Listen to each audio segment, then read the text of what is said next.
Olá, gente, tudo bem com vocês? Vamos aí começar a nossa aula de história, né? Nossa aula que hoje nós vamos estar fechando aí o nosso conteúdo, fechando o nosso livro 2. Vocês podem já pegar o livro integrado de vocês, né? Na aula passada, a professora que realizou a aula, a professora Juliana, ela já fez a atividade junto com vocês, então a gente não vai precisar fazer uma correção. Então você já abre o seu livro integrado na página 249. Nós vamos ver aí o texto com a lupa na mão, né? Leia uma das lendas do povo Iorubá. A gente vai ler esse texto, vai realizar a atividade aí juntos, tá certo? E aí nós vamos dar continuidade ao nosso conteúdo, vendo um pouco do modo de vida dos africanos, né? Como era a sua cultura, a gente já viu aí, né?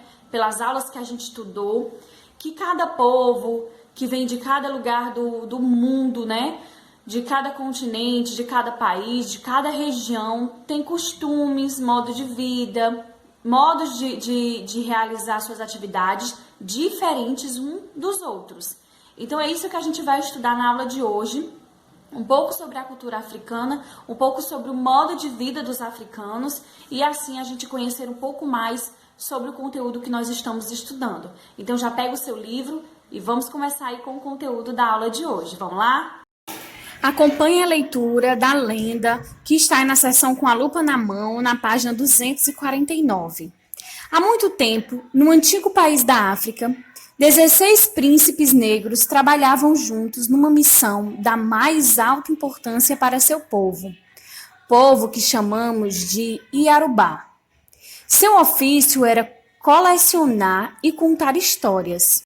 O tradicional povo Iorubá acreditava que tudo na vida se repete. Assim, o que acontece e o que acontecerá na vida de alguém já aconteceu muito antes a outra pessoa. Saber as histórias já acontecidas, as histórias do passado, significava para eles saber o que acontece e o que vai acontecer na vida daqueles que vivem o presente. Pois eles acreditavam que tudo na vida é repetição. E as histórias tinham que ser aprendidas de cor e transmitidas de boca em boca, de geração a geração, pois como muitos outros velhos povos do mundo, os Iorubás antigos não conheciam a palavra escrita. Agora juntos nós vamos responder a questão 1 da página 250, que é aí sobre esse texto que nós acabamos de ler. Na letra A, por que para os Iorubás é importante contar histórias? Então, no texto, nós vimos, né, que para eles significa saber o que acontece e o que virá a acontecer. A letra B, registre uma história que seus avós e seus pais contaram para você. Então, aí, essa B da primeira questão, ela é pessoal. Você vai lembrar de uma história que foi contada, né, pelos seus avós ou seus pais mesmos, contaram para você, passando assim de geração em geração, né, uma história contada de boca a boca. Na letra C, a importância de contar histórias é igual para você e para os urubás? Aí você também vai colocar aí a sua resposta pessoal, o que você pensa sobre o significado das histórias. E na letra D, como as crianças de hoje aprendem as histórias? Então, hoje a história é ensinada nas escolas, ou por materiais didáticos, ou paradidáticos. Isso não quer dizer que a gente também não aprenda histórias, né, contadas pelos nossos antepassados, pelos nossos familiares mais velhos, que também podem contar histórias aí pra gente, e a gente aprender muito com essas histórias. Agora nós vamos ver aí um pouco sobre a vida dos africanos. Aí vocês podem observar, né, no mapa que está sendo apresentado aí para vocês durante essa aula, como é grande, extenso o continente africano, né? A gente pode localizar aí alguns lugares como Angola, Costa do Ouro, Golfo da Guiné e Congo. Alguns dos países, das regiões que muitos africanos vieram desses lugares para o Brasil, né? E a gente pode refletir que o continente ele deve ser visto aí não só como um país, mas como um lugar muito extenso, muito grande, de uma diversidade cultural também grande. Através aí do mapa, a gente pode tanto observar essa diversidade cultural, como também a diversidade geográfica, né? Que é muito grande. E aí nós podemos ver, né, os povos que habitam a África estavam organizados em inúmeros grupos com características físicas, idiomas e crenças religiosas distintas. Entre os grupos que foram trazidos para o Brasil estavam homens, mulheres e crianças de Angola, Benguela, do Ouro, Costa da Mina e Congo. Quando os africanos de uma mesma família ou localidade chegavam aqui, eles eram separados, pois havia o temor de que eles se unissem e se revoltassem. Afinal, os senhores de escravos não viam os africanos como seres humanos, mas como instrumentos de trabalho. Ao chegarem ao Brasil colônia, os africanos eram batizados e assim ganhavam nomes católicos, como João e José. No Brasil, eles ainda eram identificados pelo local de origem, Angola, Cambida, Costa da Mina ou Moçambique, depois de comprados em mercados ou em leilões. Os escravizados eram destinados ao local de trabalho. Quando os primeiros africanos chegaram à colônia, eram os engenhos de açúcar que recebiam a maior parte dos escravizados. Continuando nossos estudos aí na página 252, mesmo com todo esse processo de imigração forçada, venda e imposição do trabalho escravo, os africanos encontraram formas de resistir e de manter os laços afetivos, os hábitos culturais e a religiosidade. Foi apoiado nessa dinâmica que os elementos africanos ajudaram a construir o Brasil. Por muito tempo, os mais variados aspectos da cultura africana e dos afro-brasileiros foram entendidos como inferiores ou não desejáveis. Contudo, mesmo com a resistência de assimilar a cultura negra, ela se popularizou no Brasil cultural. E aí nessa mesma página a gente vê o trem da história, onde eu convido vocês a fazerem a leitura aí desse texto, né, Cabeleira. Ele foi colocado no material de vocês e é muito interessante que vocês façam a leitura porque ele é pouco discutido nas salas de aula. E é muito importante, né, já que o nosso país é rico e muito diversificado culturalmente e também a aparência, né? Nós somos um povo que não temos uma cara única, nós temos muitas misturas de raças, de pessoas que vieram de todos os continentes do mundo e que encontraram aqui nas terras brasileiras o seu lar.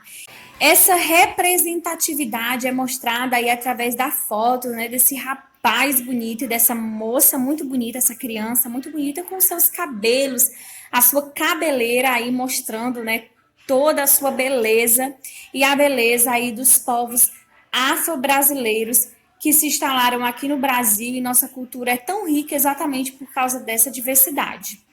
E nós vamos agora fazer aí a página 253, a atividade mão na massa. No Brasil colonial, havia uma divisão do trabalho na produção de cana-de-açúcar. Complete o quadro observando como ela era. Quem era escravizado, características do trabalho. Então, aí nessa primeira característica do trabalho, né, fazia todo o trabalho manual e não tinha nenhum direito. Então, essa é a resposta que você vai colocar aí, né? Que os escravizados faziam todo o trabalho e não tinham nenhum direito. O senhor do engenho, ele era o dono do engenho. Na segunda questão, quais eram as principais atividades econômicas praticadas no Brasil colônia? Então, a principal atividade era o plantio de cana-de-açúcar e a criação de gado. Na terceira questão, nós vamos colocar V para as afirmativas verdadeiras e F para as falsas. Na letra A, na África, a escravidão mais comum era chamada de doméstica, verdadeiro. Na B, a escravidão doméstica também ocorria como punição pela ocorrência de crime, verdadeiro. Letra E, os portugueses tinham um acordo com o rei do Congo e trocavam objetos comuns por africanos que seriam escravizados, também é verdadeiro. Então, esses três itens aí da terceira questão são todas verdadeiras. Na quarta questão, quando os primeiros africanos foram trazidos para o Brasil colônia, Qual era o seu principal destino? Então, o principal destino desses escravizados, em sua grande maioria, era o trabalho nos engenhos de cana-de-açúcar. E aí a gente finaliza, né, o nosso livro integrado na parte aí da disciplina de história. Nós vamos agora pegar nossa ficha de atividade e vamos aí colocar na página 135. Você dá uma pausa aí no vídeo, tá? Pega a sua ficha de atividade, acha a página 135 e aí depois você continua aqui a nossa aula, tá? Dá uma pausa aí no vídeo e acha a sua página 135 da ficha de atividade. Na primeira questão, de que maneira os africanos chegaram ao Brasil durante a colonização portuguesa? Então, diante de tudo que a gente estudou, né, essa questão fica muito clara, né? Em virtude da existência das sociedades nativas que habitavam os interiores que viriam a ser o Brasil milhares de anos antes da chegada dos portugueses. Na segunda questão, complete as palavras relacionadas ao conteúdo da formação social do Brasil com as letras que faltam. Então, aí na primeira palavra nós temos cana-de-açúcar, depois engenho, indígenas, africanos, portugueses e colonização. E aí você vai completar com as letras para formar essas palavras. Na nossa terceira e última questão, vocês irão fazer aí depois da nossa aula, tá? E diz assim: o período da escravidão marcou a história do nosso país. Foi um período difícil e que traz recordações ruins, mas também muitos aprendizados relacionados à luta, à determinação, à resistência, à coragem e ao trabalho.